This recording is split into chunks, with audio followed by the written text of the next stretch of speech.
নমস্কাৰ প্ৰিয় ছাত্ৰ ছাত্ৰীসকল তোমালোক সকলোকে মোৰ পাঠদানলৈ স্বাগতম জনাইছো আৰু আশা কৰিছো সকলো ভালে আছা হওক মই টিয়ক হাই স্কুলৰ অসমীয়া বিভাগৰ শিক্ষয়িত্ৰী ইভাৰাণী দত্ত ভৰালী আজি আমি অসমীয়াৰ খ বিভাগৰ এটা পাঠ আলোচনা কৰিবলৈ লৈছো ছাত্ৰ ছাত্ৰীসকল তোমালোকে বাৰু বহাগ বিহুত এবাৰটো বিহু নহলেই তথাপি আগে পিছে কেতিয়াবা হুঁচৰিত ঘোষা পদ এইবোৰ শুনি পাইছানে মই তোমালোকক এটা গাই শুনা কুৰুক্ষেত্ৰ মহাৰণ ভীষ্ম সেনাপতি পাণ্ডৱৰ সখা কৃষ্ণ জয় যদুপতি ছাত্ৰ ছাত্ৰীসকল শুনিলানে বাৰু কেনেকুৱা লাগিল তোমালোকে চাগে নিশ্চয় ভাবিছা বাইদেৱে দেখোন পাঠ পঢ়াবলৈ আহি পদহে গাইছেহি কিন্তু কথা হল আজি আমি যিটো পাঠ আলোচনা কৰিবলৈ লৈছো সেই পাঠটোৰ মূল বিষয়বস্তুটো এই পদ ফাঁকিতে সোমাই আছে এতিয়া কথা হল আমি পাঠলৈ আহো আমাৰ পাঠটো হল বিষাদ যোগ প্ৰাচীন সাহিত্যৰ বিষাদ যোগ বিষাদ অৰ্থাৎ দুখ বা বেজাৰ এই দুখ বেজাৰনো কিয় হল কথা হল বিষাদ যোগ পাঠটোৰ আধাৰ গ্ৰন্থ হৈছে কথাগীতাৰ প্ৰথম খণ্ডত কুৰুক্ষেত্ৰ যুদ্ধৰ অৱতাৰণা কৰা হৈছে এই পাঠটোৰ যোগতাইছে অৰ্থাৎ পাঠটোৰ লিখক হৈছে ভট্টদেৱৰ সম্পূৰ্ণ নাম হল বৈকুণ্ঠনাথ ভাগৱত ভট্টাচাৰ্যদেৱ তেওঁৰ ভাগৱতৰ ব্যুৎপত্তি আৰু শাস্ত্ৰৰ ব্যাখ্যাৰ যি উৎপত্তি সেয়ালৈ লক্ষ্য কৰি কবি সমাজে তেখেতলৈ কবিৰত্ন আৰু ভাগৱত ভট্টাচাৰ্য উপাধি প্ৰদান কৰিছে আমাৰ প্ৰশ্নত আহিব পাৰে নহয় আহেই তেওঁক কবিৰত্ন উপাধি কোনে প্ৰদান কৰিছিল তেতিয়া আমি লিখিব লাগিব কোনে কৰিছিল কবি সমাজে এতিয়া কুৰুক্ষেত্ৰৰ ৰণখন কাৰ কাৰ মাজত হৈছিল আমি নিশ্চয় জানো কুৰুক্ষেত্ৰৰ ৰণ হৈছিল কৌৰৱ আৰু পাণ্ডৱৰ মাজত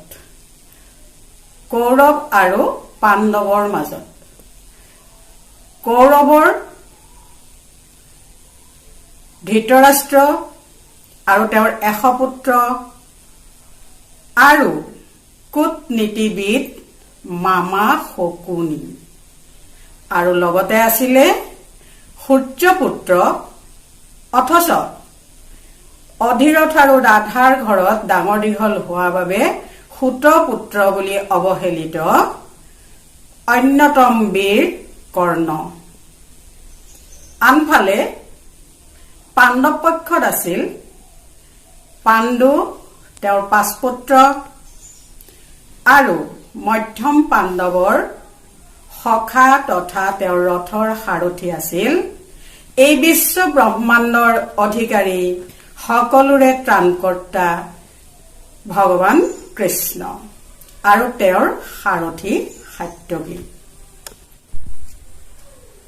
ছাত্ৰ ছাত্ৰীসকল মই পাঠটোৰ মূল কথাকেইটা ইয়াত লিখি থৈছো তোমালোকে ভিডিঅ'টো পজ কৰি সুন্দৰকৈ লিখি ল'বা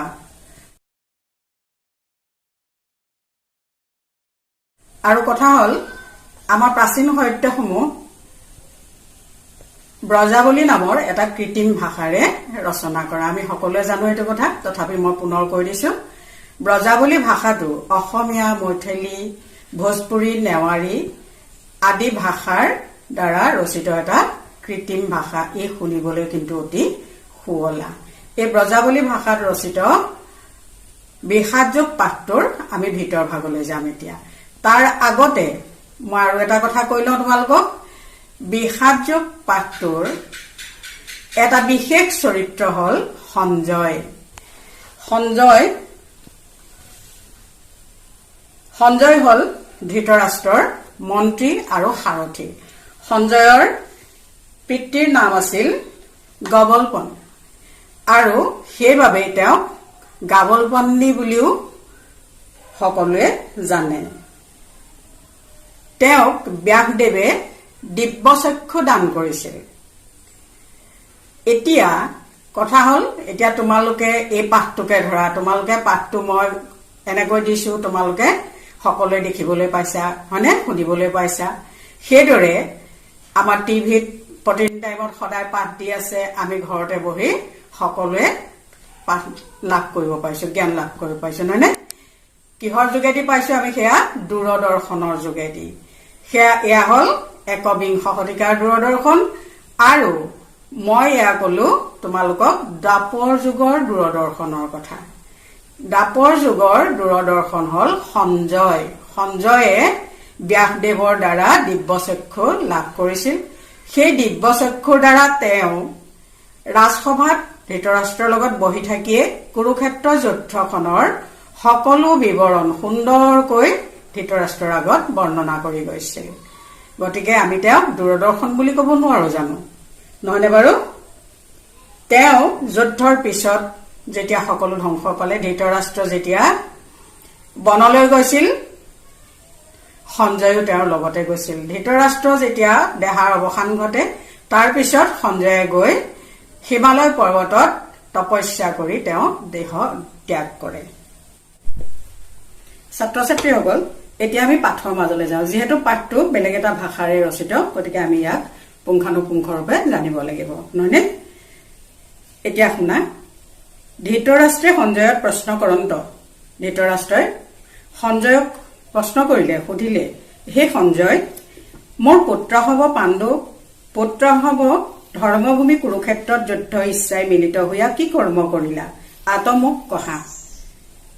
ধৃতৰাষ্ট্ৰই সঞ্জয়ক সুধিছে যে ধৃতৰাষ্ট্ৰৰ পুত্ৰ আৰু পাণ্ডু পুত্ৰসকলে ধৰ্মভূমি বুলি কোৱা হৈছে কুৰুক্ষেত্ৰ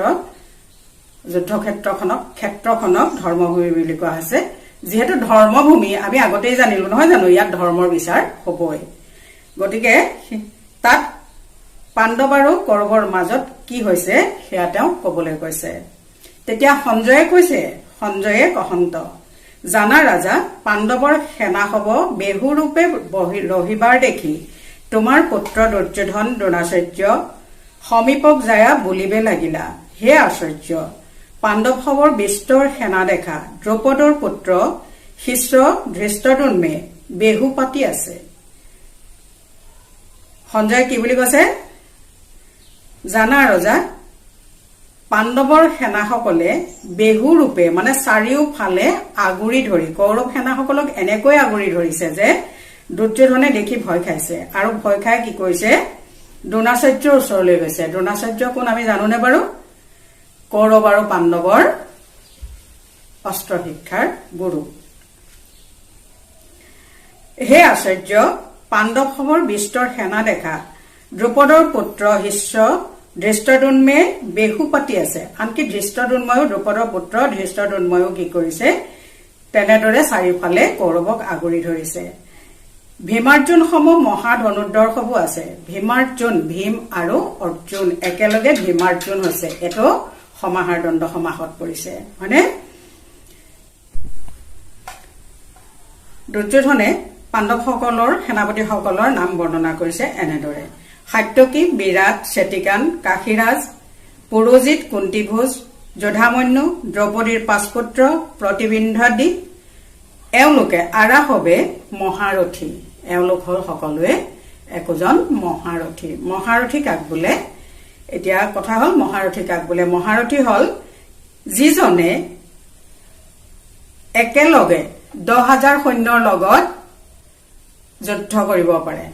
এখন ৰথে 10,000 সৈন্যৰ লগত একেলগে যুদ্ধ কৰিব পৰাজনকে মহাৰথী বুলি কোৱা হয়।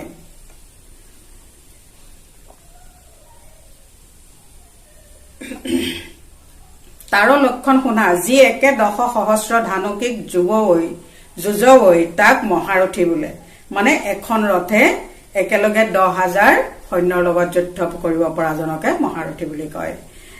আমাৰ সৈন্যৰ যি যি বিশিষ্ট সেনাপতি হ'ব আছে তাক কহো, তুমি সাৱধানে শুনা। আমাৰ সৈন্যৰ মানে কথাখিনি দুৰ্যোধনে দ্ৰোণাচাৰ্যক কৈ আছে। এতিয়া দুৰ্যোধনৰ ফলীয়া সৈন্যসকলৰ সেনাপতিসকলৰ কথা কবলৈ গৈছে।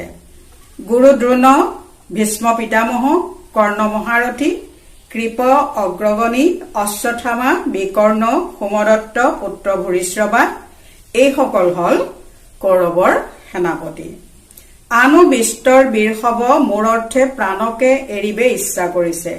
ইয়াৰ উপৰিও যুদ্ধ কৰিবলৈ যিমানখিনি বীৰ যোদ্ধা আহিছে সকলোৱে মোৰ বাবে নিজকে মৰিবলৈও কুণ্ঠাবোধ নকৰে।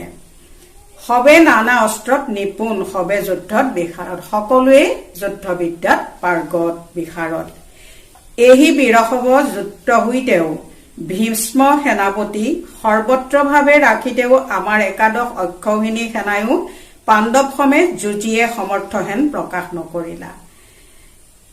পাণ্ডৱৰ সেনাপতিসকলে যেতিয়া বেহুৰূপে আগুৰি ধৰিলে তাকে দেখি দুৰ্যোধনে অলপ ভয় খাইছে। ভয় খাই কি কৈছে, যদিও আমাৰ পাণ্ডৱসকলতকৈ আমাৰ যোদ্ধা সৈন্য বেছি, তথাপি কিন্তু কি বুলি কৈছে,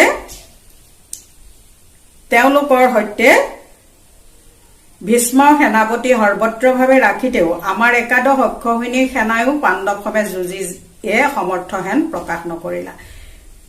কৌৰৱৰ একাদশ অক্ষৌহিণী, তথাপি কিন্তু তেওঁলোকে পাণ্ডৱৰ লগত যুদ্ধ কৰিবলৈ সমৰ্থ নহয় বুলি নিজকে ভাবি লৈছে।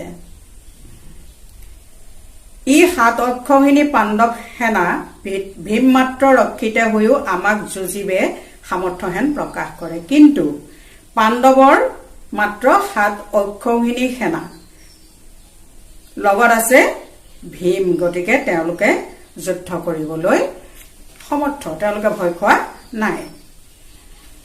এতেকে তোৰা হবে সাৱধানে যুদ্ধভূমিত থাকি ভীষ্মক ভালমতে ৰক্ষা কৰিবা। কি বুলি কৈছে যে যুদ্ধত সকলো এনেকৈ সাৱধান হৈ থাকিব লাগিব যাতে ভীষ্মক কোনেও আক্ৰমণ কৰিব বা হত্যা কৰিব নোৱাৰে, তেওঁ সকলোৱে ৰক্ষা কৰিব লাগিব। সমুখে যুঁজিতে কেহু যেন পাছত প্ৰহাৰ নকৰে। সন্মুখেদি যুঁজিলেও ভীষ্মক বোলে নোৱাৰিব, কিন্তু পিছফালৰ পৰা যাতে অন্যায়ভাৱে কোনেও তেওঁ প্ৰহাৰ নকৰে, তাৰ বাবে সকলো সাৱধান হৈ থাকিব লাগিব। ভীষ্মক জীৱনে আমাৰ জীৱন, তেওঁ কি বুলি কৈছে যে ভীষ্মক জীৱনে আমাৰ জীৱন, অৰ্থাৎ ভীষ্ম জীয়াই থাকিলেহে আমি জীয়াই থাকিব পাৰিম। ভয় খাইছে দুৰ্যোধনে। এমনে বহুমানযুক্ত বচন ৰাজাৰ শুনি মহাপ্ৰতাপী কৰবীৰ ভীষ্মে ৰাজাক হৰিশ কৰিতে সৰ্বপ্ৰাণীৰ ভয়ংকৰ সিংহ সদৃশ মহানাদ কৰিলা। এই কথা শুনি পেলাই ভীষ্মই কি কৰিলে, সৰ্বপ্ৰাণীৰ মানে হাবিত যেনেকৈ সকলো প্ৰাণীয়ে বাঘ সিংহ সকলোৱে একেলগে চিঞৰিলে যি মহাত্ৰাসৰ সৃষ্টি হয়, তেনেদৰে কি কৰিলে সিংহনাদ কৰি শংখ বজাই বা যুদ্ধৰ বাজনাসমূহ যুদ্ধোৎসৱ ঘোষণা কৰিবৰ বাবে, যুদ্ধ ঘোষণা কৰিবৰ বাবে সকলো বাজনা বজাই এনেকুৱা মহানাদৰ সৃষ্টি কৰিলে, আতংকৰ সৃষ্টি কৰি পেলাই ৰণধ্বনি কৰি ৰণৰ ঘোষণা কৰিলে, যুদ্ধৰ ঘোষণা কৰিলে। সেই যুদ্ধোৎসৱত বজোৱা বাজনাসমূহ, মূল বাজনাসমূহ হল শংখ, ভেৰী, আনক, গোমুখ আদি। এনেধৰণৰ বাজনাসমূহ একেলগে বজালত এটা মহাত্ৰাসৰ সৃষ্টি হৈছিল। আবে পাণ্ডৱসৱৰ যুদ্ধোৎসৱ শুনা। যেতিয়া কৌৰৱে যুদ্ধোৎসৱ ঘোষণা কৰিলে তেতিয়া পাণ্ডৱসকলেও যুদ্ধোৎসৱ কৰিবলৈ ললে, অৰ্থাৎ ৰণসিঙা বজাবলৈ ললে।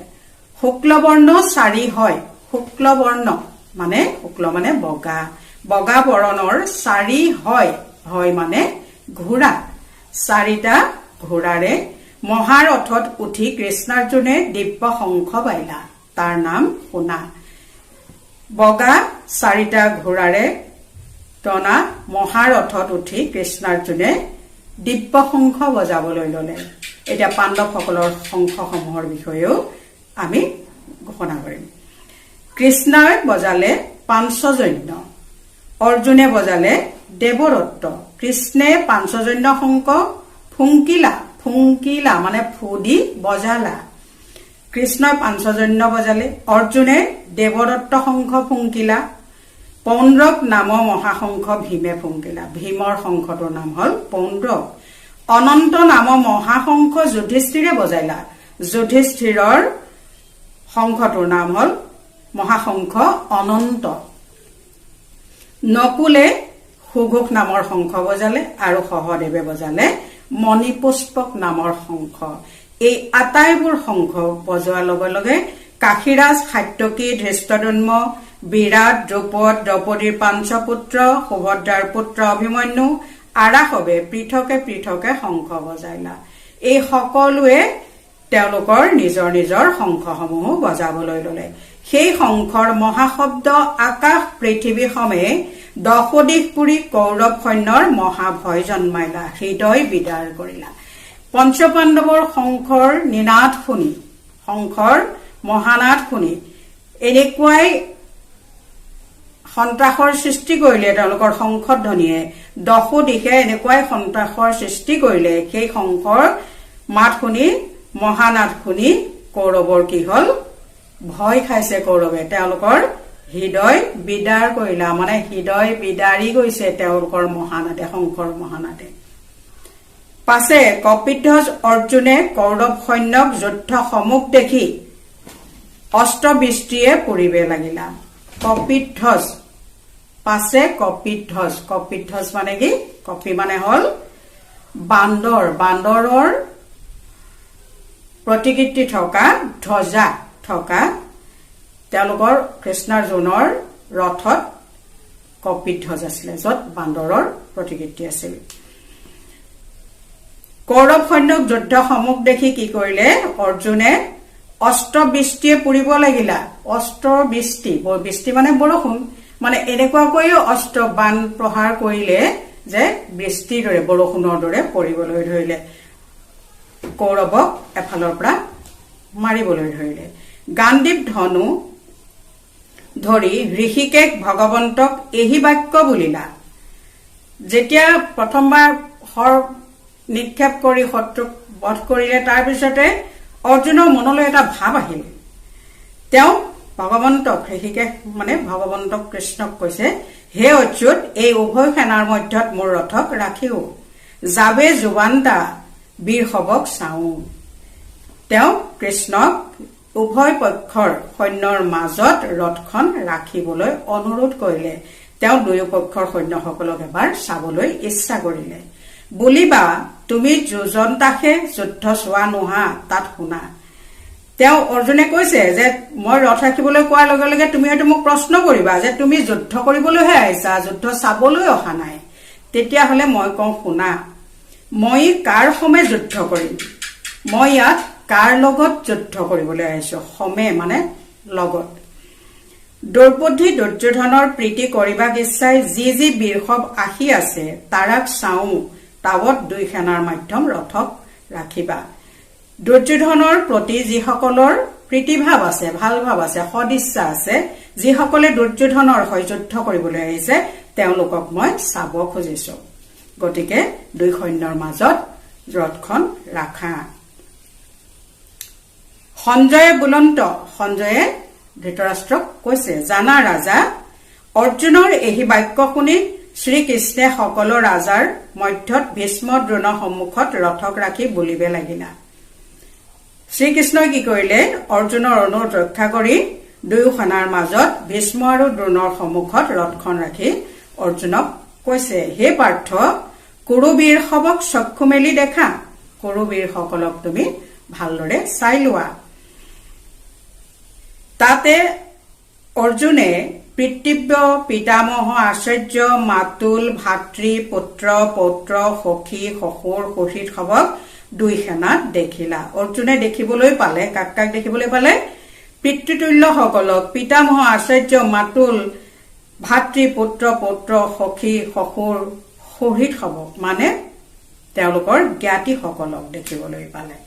সেই সকল বন্ধু সব যুদ্ধক ইচ্ছাই সমুখে থাকিবাৰ দেখি পৰম কৃপাই ব্যাপ্ত হোৱা মহাদুখে শ্ৰীকৃষ্ণক বলিলা। অৰ্জুনে সন্মুখত এই জ্ঞাতি লোকসকলক নিজৰ ভাই বন্ধুসকলক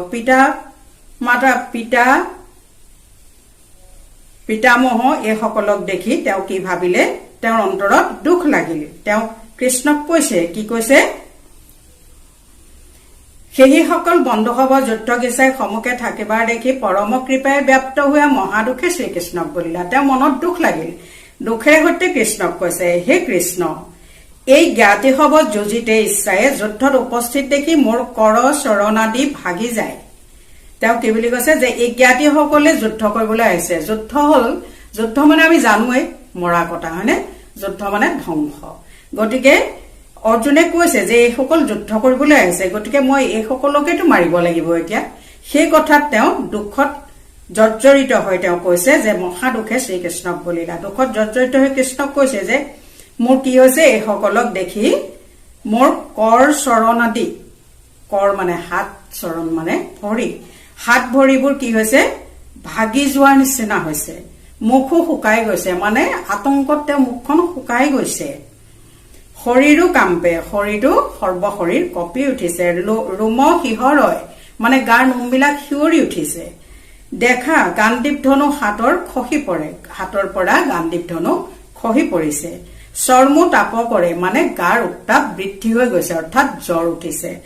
মানে সকলো ফালৰ পৰা তেওঁ অক্ষম হৈ পৰিছে। আচুক যুঁজিবে আগত বহি ৰহিবে নপাৰো, মনো মহাভ্ৰম হয় বিমংগল হব দেখো। তেওঁ কৈছে এইসকলৰ লগত মই যুদ্ধ কৰিবলৈ আগত ৰব নোৱাৰো। আগত থাকিলে যুদ্ধ কৰিবই লাগিব, যুদ্ধ কৰিলে মই শত্ৰু সৈন্যক মাৰিবই লাগিব, আৰু শত্ৰু সৈন্য ৰূপে মোৰ প্ৰতিদ্বন্দ্বী ৰূপে মোৰ সন্মুখত আছে সেইসকল, যিসকল পিতামহ মাতুল ইত্যাদি সকল ভাতৃপুত্ৰসকল, হয়নে? গতিকে তেওঁ কি দেখিছে, তেওঁ মন মতিভ্ৰম হৈছে। আৰু কি দেখিবলৈ পাইছে, বিমংগল, অমংগল দেখিবলৈ পাইছে। তেওঁ ওপৰত শগুন ফুৰে, শ্ৰীগালো আৰাও কৰে। শগুনে ওপৰত উৰি ফুৰিছে, শগুনে যুদ্ধ হলে খাবলৈ পোৱাৰ আশাত ওচৰ চাপি আহিছে, আৰু শিয়ালেও দিনতে চিঞৰিছে। যুদ্ধত স্বজনবধে কিছু ফলক নেদেখো। তেওঁ কি বুলি কৈছে যে যুদ্ধত স্বজনক, আত্মীয়সকলক বধ কৰি তেওঁ একো লাভৱান হব বুলি নাভাবে। বিজয়কো আকাংক্ষা নকৰো, ৰাজ্যক ইচ্ছা নাই সুখক নবাঞ্চো। তেওঁ যুদ্ধত আপোনজনক হত্যা কৰি তেওঁ যুদ্ধত জয়ী হবলৈ নিবিচাৰে, ৰাজ্য সুখ খাবলৈ নিবিচাৰে, আৰু তেওঁ সুখ ভোগ একো বাঞ্ছা নকৰে। হে গোবিন্দ, আমাৰ ৰাজ্য ভোগত কিবা প্ৰয়োজন? ৰাজ্য ভোগ কৰাৰ কি প্ৰয়োজন আছে? মানে ৰাজ্য, সামান্য ৰাজ্য এখন হলেই হল, জীয়াই থাকিব পৰাকৈ যিখিনি প্ৰয়োজন সেইখিনি হলেই হল, তাতকৈ অতিৰঞ্জিতখিনি তেওঁ নিবিচাৰে। যিখিনি বিচাৰিবলৈ হলে তেওঁ জ্ঞাতি লোকসকলক হত্যা কৰিব লাগিব। যি বন্ধুসৱৰ অৰ্থে আমৰা ৰাজ্যভোগ ইচ্ছা কৰি যি বন্ধুসৱ প্ৰাণত্যাগক অংগীকাৰ কৰি যুদ্ধত উপস্থিত হৈ আছে তাক শুনা। যিসকলে যুদ্ধলৈ নিজৰ জীৱনক পণ কৰি আগবাঢ়ি আহিছে সেইসকলৰ বিষয়ে শুনা। সেইসকল কোন? আচাৰ্য, পিতৃব্য, পিতামহ, মাতুল, শ্বশুৰ, শালা, সম্বন্ধীয়। গতিকে আৰা যদি আমাক মাৰে তথাপি আমি তাৰাক মাৰিতে যোগ্য নহয়। তেওঁলোকে যদিও বা মোক হত্যা কৰে, কিন্তু মই কিন্তু তেওঁলোকক হত্যা কৰিবলৈ যোগ্য বুলি নাভাবো। তৈলক্য ৰাজ্যৰ অৰ্থেও নবধি পৃথিৱীৰ পদে বধিব, তাক কি বুলিম? যদি এই যুদ্ধৰ দ্বাৰা তিনি তৈলক্য দখল কৰিবলৈ পালোহেঁতেন তেতিয়াও কথা বেলেগ আছিল। সেই তৈলক্যটো ভাগ নাপাওঁ। গতিকে এই পৃথিৱী খণ্ডৰ মাত্ৰ এই ভূমিখণ্ডৰ বাবে এইসকলক হত্যা কৰি কি লাভ হব? গতিকে মই যুদ্ধ কৰিবলৈ ইচ্ছা নকৰো। হে জনাৰ্দন, ধৃতৰাষ্ট্ৰৰ পুত্ৰ হব বধিলে আমাৰ কৃপিতি হব। যদ্যপি আৰা আমাক বিষ দিতে চাইছে, অগ্নিও দিছে, ধন সৰ্বস্ব হৰিছে, ৰাজ্যভাৰকো কাঢ়ি নিয়া আছে, ভাৰ্যাকো অপকাৰ কৰিছে, অস্ত্ৰ ধৰি যুঁজিছে, এই 6 দোষত আততাই। তেওঁ কৈছে হে জনাৰ্দন, জনাৰ্দন হল জনাৰ্দন, জন যোগ আৰ্দন, জনাৰ্দন মানে দুষ্টসকলক দমন কৰি পেলাই শান্তসকলক পালন কৰিছে, তেওঁ জনাৰ্দন বুলি কৈছে।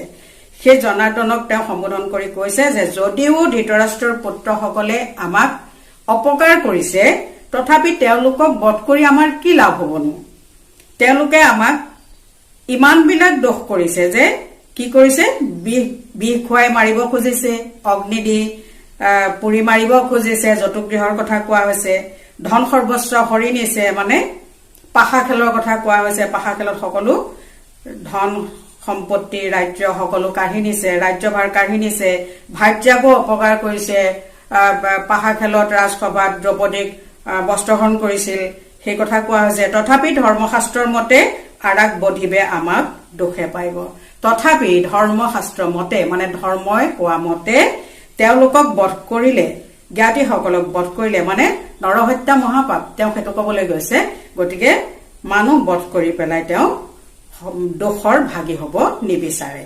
এতেকে ধৃতৰাষ্ট্ৰ পুত্ৰ হ'ব আমাৰ বান্ধৱ তাৰাক বধিতে আমাৰ ভাল নহয় জাতো বন্ধু হ'ব বধক অন্যায় অধৰ্ম দেখি তেওঁলোকে যদিও আমাক অন্যায় অধৰ্ম কৰি লটি ঘটি কৰিলে তথাপি তেওঁলোকক বধ কৰিলে কিন্তু বধ কৰাটো মই ইচ্ছা নকৰো ভাল বুলি নাভাবো আৰু আমি তেওঁলোকক বধ কৰি পেলাই ৰাজ্য লাভ কৰাটোত একো ধৰ্মৱৰ্তী নাথাকিব হে মাধৱ বন্ধু হ'ব বধি কেমনে ইহলোক সুখী হইব এই বন্ধুসকলক বধ কৰাৰ পিছত ৰাজ্য ভাগ পালেও ৰাজ্য সুখ লাভ কৰিলেও তাত থাকি তেওঁলোকে কি সুখ পাবনো জ্ঞাতি ভাইয়ে নাথাকিব কাৰ লগত জীয়াই থাকিব কেনেকৈ সুখী হ'ব যদ্যপি আৰা লোভত থাকি কুলক্ষয় দোষ মিত্ৰ দোষ পাপক নেদেখে তেওঁলোক যদিও বা তেওঁলোকতো লোভত আছে আমাক মাৰি তেওঁলোকে ৰাজ্য ল'বলৈ ইচ্ছা কৰি আছে গতিকে তেওঁলোকে কুলক্ষয় দোষ বা মিত্ৰ দোষ এইবিলাকৰ কথা বুজি নাপায় ইয়াতে কুলক্ষয় দোষৰ কথাও কোৱা হৈছে তথাপি আমি সেই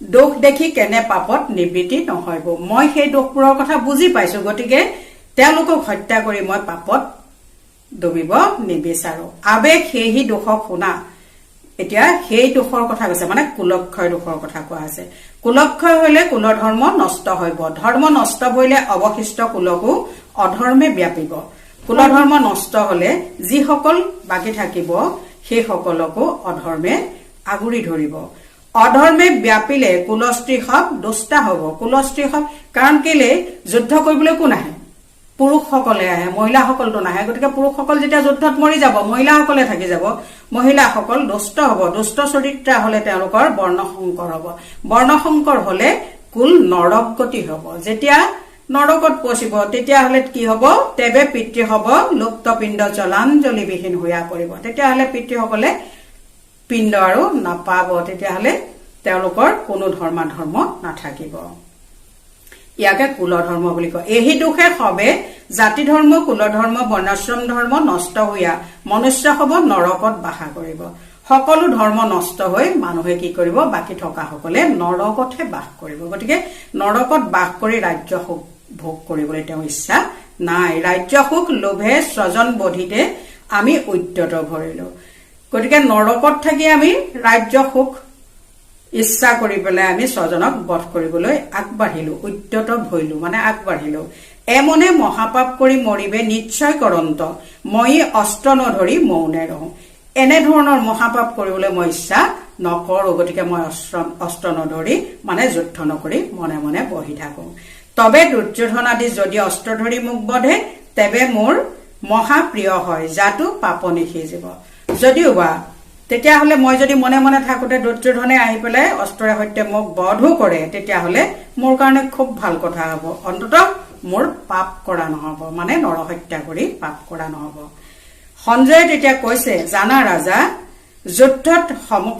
যুদ্ধৰ সন্মুখত অৰ্জুনে এই বাক্য বুলি ধনুষৰ এৰি কম্পিত হৈলা ৰথৰ ওপৰত বহিলা সঞ্জয়ে তেতিয়া ধৃতৰাষ্ট্ৰক কৈছে যে যুদ্ধৰ সন্মুখত অৰ্জুনে যেতিয়া দুই সৈন্যৰ মাজত ৰৈ ৰথ ৰাখি পেলাই এইখিনি চাই দেখি সকলোকে নিজৰ আত্মীয় সকলক দেখি পেলাই এইখিনি কথা কৈ সৰ্বশৰীৰ তেওঁ কঁপি উঠিল আৰু ৰথৰ ওপৰতে ধনুষৰ থৈ বহি দিলে এই পাঠটো আমি ইমানতে সামৰিব খুজিছো ভিডিঅ'টোত মই পাঠটোৰ দৰকাৰী প্ৰতিটো কথাই মই লিখিতভাৱে দি থম তোমালোকে ভিডিঅ'টো পজ কৰি সেইখিনি সুন্দৰকৈ লিখি ল'বা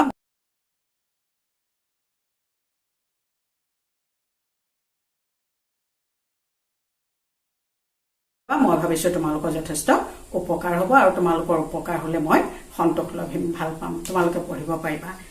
এয়াই মোৰ কামনা। আজিলৈ ইমানতে সামৰিছো। সকলো সুখেৰে থাকা।